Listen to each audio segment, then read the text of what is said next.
नमस्कार, आप देख रहे हैं नेक्सस स्पिरिचुअल और मैं हूं आपके साथ। महर्षि वाल्मीकि द्वारा रचित हिंदू धर्म ग्रंथ रामायण में उल्लेख मिलता है कि रावण के बेटे का नाम मेघनाद था। उसका एक नाम इंद्रजीत भी था। दोनों नाम उसकी बहादुरी के लिए दिए गए थे। मेघनाद एक वीर राक्षस योद्धा था। मेघनाद श्री राम और लक्ष्मण को मारना चाहता था। एक युद्ध के दौरान उसने सारे प्रयत्न किए लेकिन वो विफल रहा। इसी युद्ध में लक्ष्मण के घातक बाणों से मेघनाद मारा गया। लक्ष्मण जी ने मेघनाद का सिर उसके शरीर से अलग कर दिया। उसका सिर श्री राम के आगे रखा गया। उसे वानर और रीछ देखने लगे।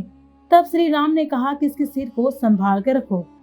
दरअसल श्री राम मेघनाद की मृत्यु की सूचना मेघनाद की पत्नी सुलोचना को देना चाहते थे। उन्होंने मेघनाद की एक भुजा को बाण के द्वारा मेघनाद के महल में पहुंचा दिया।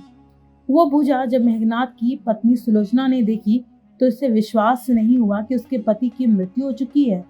उसने भुजा से कहा कि अगर तुम वास्तव में मेघनाद की भुजा हो तो मेरी दुविधा को लिख कर दूर करो। सुलोचना का इतना कहते ही भुजा हरकत करने लगी। तब एक सेविका ने उस भुजा को खड़िया लाकर हाथ में रख दी। उस कटे हुए हाथ ने आंगन में लक्ष्मण जी की प्रशंसा के शब्द लिख दिए।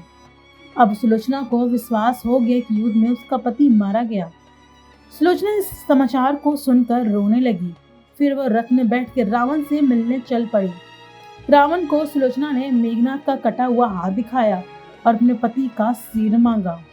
सुलोचना रावण से बोली कि अब मैं एक पल भी जीवित नहीं रहना चाहती। मैं पति के साथ सती होना चाहती हूँ।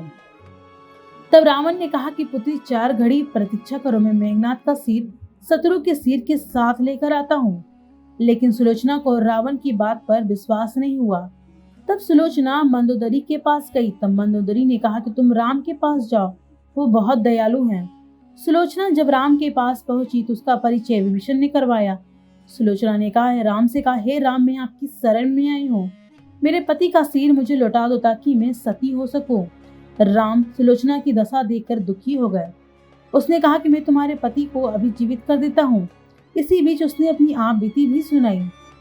सुलोचना ने कहा कि मैं नहीं चाहती कि मेरे पति जीवित होकर संस्कार के कष्टों को भोगे।